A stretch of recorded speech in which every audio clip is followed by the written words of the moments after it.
Castellanos de Moriscos, el podcast, capítulo 77.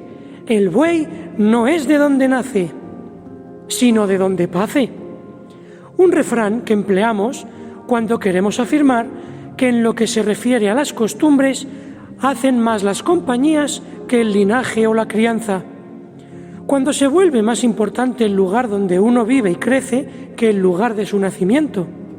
¿Pero qué es pacer? Viene del latín pascere, que significa nutrir, alimentar. Si hablamos del ganado, nos referimos a cuando éste come en los campos, prados y montes, cuando pasta.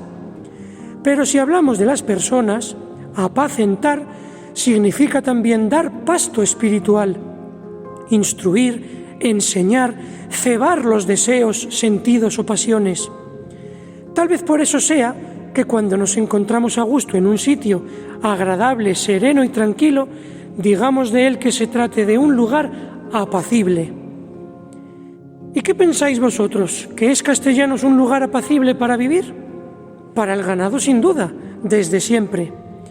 Según la última estadística catastral disponible de 2021, la superficie rústica que dedicamos a pastos es de 62 hectáreas, o el 4,5% de todo nuestro suelo. En 1752, esta superficie para pasto era de 103 huebras, y es que antiguamente se distribuía la propiedad en huebras o yugadas, o lo que es lo mismo, la cantidad de terreno que era capaz de labrar una pareja de bueyes en un día.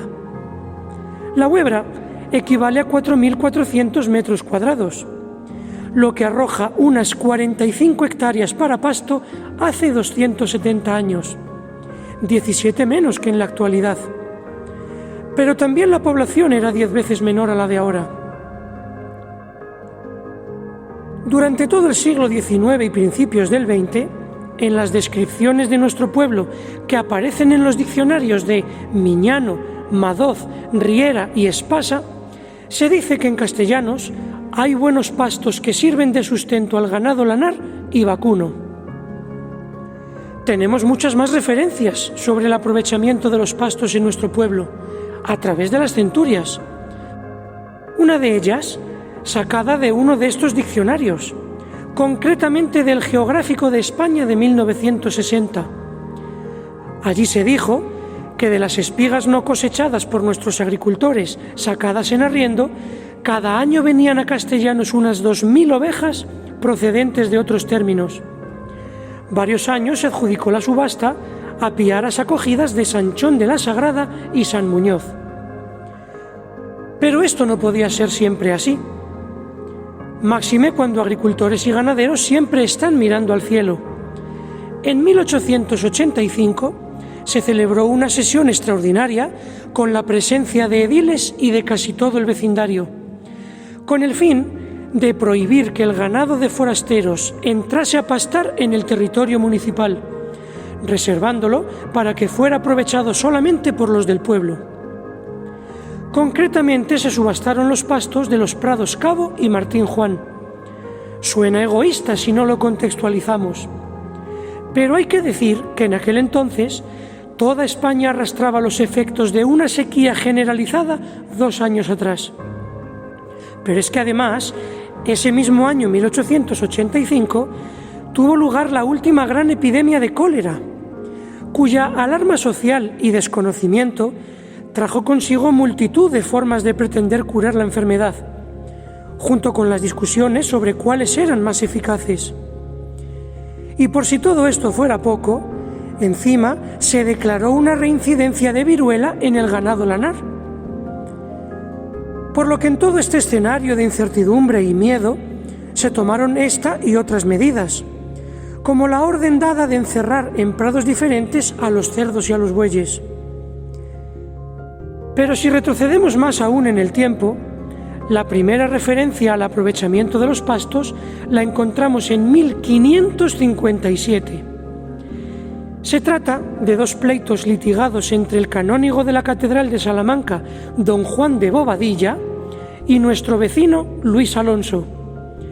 El primero reclamaba al segundo 60 fanegas de trigo y 19.000 maravedíes, que le debía por el arrendamiento de unas tierras para el aprovechamiento que hacía Luis de los pastos para su ganado lanar. Luis debía explotar un considerable número de ovejas, ya que si el daño hubiese sido causado por 3 o 4, no se hubiera llegado a tanto. Y por último, mencionamos un acuerdo al que se llegó en nuestro pueblo en 1693, que fue pionero y del agrado de todos.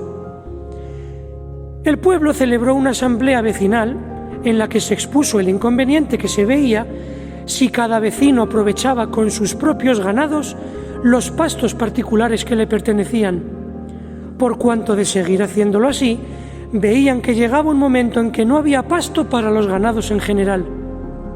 Leemos: en el lugar de Castellanos de Morisco, en 12 días del mes de febrero de 1693, Pedro Rodríguez, regidor más antiguo, se levantó del asiento y dijo en alta e inteligible voz: sepan vuestras mercedes, en como por causa de que los pastos que este lugar tiene son cortos para sus ganados, por el mal gobierno que hay de uso y aprovechamiento de ellos, por los daños que se siguen en los sembrados y en el apremio de los ganados que siempre se hallan atados a la estaca, se determina se junten los pastos midiéndolos por medidores aprobados, para que a cada uno se le pague el estipendio según la tasa que las personas que para ello fueren nombradas le dieren.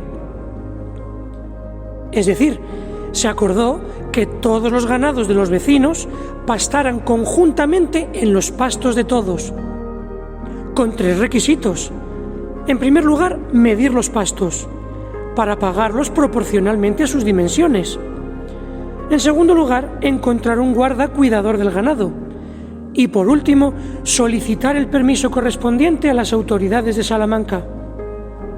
A lo cual respondieron la mayor parte de los vecinos ser útil y conveniente.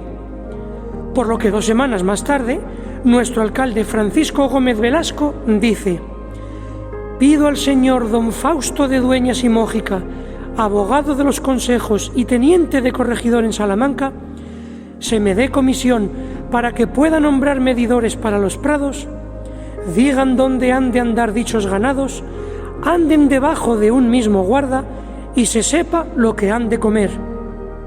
Y así quedó solucionado el problema. Sigamos nosotros aquel ejemplo y todos juntos pazcamos en paz, aquí en Castellanos de Moriscos y su podcast. Hasta la próxima semana.